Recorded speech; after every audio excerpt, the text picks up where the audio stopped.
आज हम चैप्टर करेंगे upward and downward L and इश। एल एंड इश पहले भी आए हैं कि आप एल को भी अपवर्ड यूज़ कर सकते हैं, डाउनवर्ड भी यूज़ कर सकते हैं। इश को भी डाउनवर्ड यूज़ कर सकते हैं, इश को अपवर्ड यूज़ कर सकते हैं। शुरू में इनिशियली और फाइनली अगर एल आता है तो हम अपवर्ड का यूज़ करेंगे ज़्यादातर, क्योंकि एल अपवर्ड से हमारी आउटलाइन ईजिली और आसानी से बनेगी। जैसे हमारा है lapse, L upward P S का सर्कल लगाया, लैप्स। कोल, कोल, कोल, हमने एल अपवर्ड का यूज़ किया। अगर कोई कर्व स्ट्रोक आ रहा हो, कोई भी कर्व हो, एफ है, वी है, इंग है, कोई भी कर्व स्ट्रोक आता है और उसके बाद अगर हमारा एस का सर्कल आता है, किसी भी कर्व स्ट्रोक के बाद एस का सर्कल आता है और फिर एल आता है, तो हम एस के सर्कल के मोशन में ही उसी तरह से हम जो है एल को बना देंगे सेम डायरेक्शन में। जैसे हमने लिखना है वेसल, कर्व स्ट्रोक है, एस का सर्कल है, फिर हमारा एल आ गया, तो जो है हम एस की डायरेक्शन में ही हम एल को बना देंगे। वो अपवर्ड बने तो अपवर्ड, डाउनवर्ड बने तो डाउनवर्ड। वेसल अपवर्ड, सर्कल की हमने डायरेक्शन में एल को बना देना है। ला रहा हो तो हमने उसको डाउनवर्ड बनाना है। फॉर एग्जाम्पल ओनली, एन है, एन के बाद हमारा एल आ रहा है, वाई का तो वॉवल है, ओनली, ओनली, हमने एल को डाउनवर्ड बना देना है। रोंगली, रोंगली,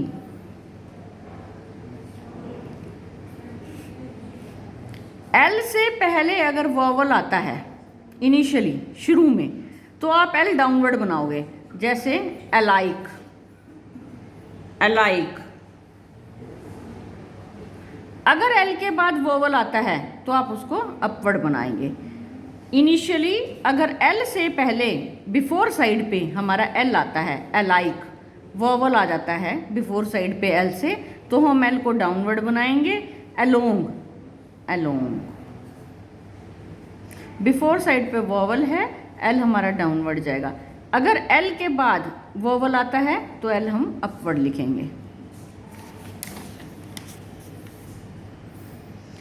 एफ, वी और एस के या कोई स्ट्रेट अपवर्ड स्ट्रोक हो, उसके बाद अगर एल आता है तो भी एल हम डाउनवर्ड लिखेंगे। जैसे फॉल, फॉल। लेकिन अगर इस फाइनल एल हो और उसके बाद हमारा वोवल आ जाए तो आप उसको अपवर्ड लिखेंगे। For example follow. एफ के बाद अगर हमारा एल आता है, वी के बाद एल आता है, एस के बाद हमारा एल आता है, या स्ट्रेट अपवर्ड स्ट्रोक के बाद एल आता है, तो आप उसको डाउनवर्ड लिखेंगे। लेकिन फाइनल में अगर उस एल के बाद हमारा वोवल आ जाएगा तो आप एल को अपवर्ड ले जाएंगे। इसके बाद आता है इश। इश को क्या करेंगे, कर्व के साथ अगर इश की आवाज़ आती है तो आप कर्व के मोशन में ही लिख देंगे। जैसे फिश है, फिश, कर्व के ही मोशन में आप इश को लिख देंगे। अपवर्ड हो तो अपवर्ड, डाउनवर्ड जाए तो डाउनवर्ड। स्मैश,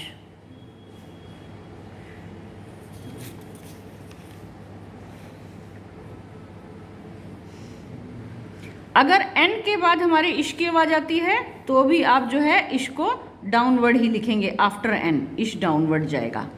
अगर किसी स्ट्रेट स्ट्रोक के साथ हमारी इश की आवाज़ आती है, किसी स्ट्रेट स्ट्रोक के साथ जब हम ज्वाइन करके लिखते हैं इश को, तो भी इश हमारा डाउनवर्ड जाएगा। जैसे पुश। बट डी के, हमेशा डी के बाद हमारा इश अपवर्ड जाएगा। ये थ्योरी में भी आता है, डी के साथ इश हमेशा अपवर्ड जाएगा। डैश, स्ट्रेट स्ट्रोक के बाद डाउनवर्ड बताया है, लेकिन डी के बाद हमेशा अपवर्ड जाएगा। इन सब रूल्स के आगे अगर आपकी आउटलाइन डाउनवर्ड से इजीली बनती हो तो आप डाउनवर्ड से बनाएंगे, अपवर्ड से बनती हो तो आप अपवर्ड से बनाएंगे। देखिए एक बार फिर देख लीजिए। एल अपवर्ड, एल अपवर्ड को हम ज़्यादातर यूज शुरू में और लास्ट में करते हैं, क्योंकि उसके साथ हमारी आउटलाइन जो है इजीली ज्वाइनिंग होती है। अगर कर्व स्ट्रोक और एस का सर्कल आ रहा हो तो जिस मोशन में, जिस डायरेक्शन में एस का सर्कल हो, आप उसी डायरेक्शन में आप एल बना देंगे। एल अपवर्ड तो अपवर्ड, डाउनवर्ड तो डाउनवर्ड। एन और इंग के बाद एल डाउनवर्ड बनता है। अगर इनिशियली एल आ रहा हो और उससे पहले वोवल आ रहा हो तो एल डाउनवर्ड, एल के बाद वोवल आ रहा हो तो आप एल अपवर्ड बनाएंगे। एफ, वी और एस के बाद एल आएगा तो एल डाउनवर्ड बनाएंगे, लेकिन अगर इसी एल के बाद वोवल आ जाता है तो आप एल को अपवर्ड बनाएंगे। इसी तरह से इश जो है कर्व स्ट्रोक आ रहा हो उससे पहले, इश से पहले, तो आप कर्व स्ट्रोक के मोशन से ही इश की आउटलाइन बना देंगे। एन के बाद हमेशा इश डाउनवर्ड बनेगा, कोई स्ट्रेट स्ट्रोक हो उसके बाद आप जो है इश डाउनवर्ड बनेगा, लेकिन डी के बाद अगर हमारा इश आता है तो इश हमेशा अपवर्ड बनेगा। अगर कोई स्ट्रेट डाउनवर्ड स्ट्रोक हो और इनिशियल अटैचमेंट के साथ हो, जैसे इनिशियल अटैचमेंट एस का सर्कल है, हुक है, कोई भी इनिशियल अटैच, अगर कोई स्ट्रेट स्ट्रोक हो और उसके साथ कोई भी इनिशियल अटैचमेंट होती है तो आप उसके अपोजिट साइड पे आप इश को बनाएंगे। जैसे ब्लश है, बी है, एल, इसके अपोजिट साइड पे हम इश की आउटलाइन बना देंगे। ब्रश, आर की हुक लगी, इसके इस तरफ हम इश की हुक, इश बना देंगे। मतलब इनिशियल कोई भी अटैचमेंट होती है स्ट्रेट स्ट्रोक के साथ, उसके अपोजिट साइड पे हम इश की आउटलाइन बनाएंगे। और अगर ईजिली ज्वाइनिंग के लिए अगर आपको कहीं पे अपवर्ड बनाना पड़ता है शुगर, तो आप अपवर्ड भी बना सकते हैं, डाउनवर्ड बनाना हो ईजिली ज्वाइनिंग के लिए तो आप उसको डाउनवर्ड भी बना सकते हैं।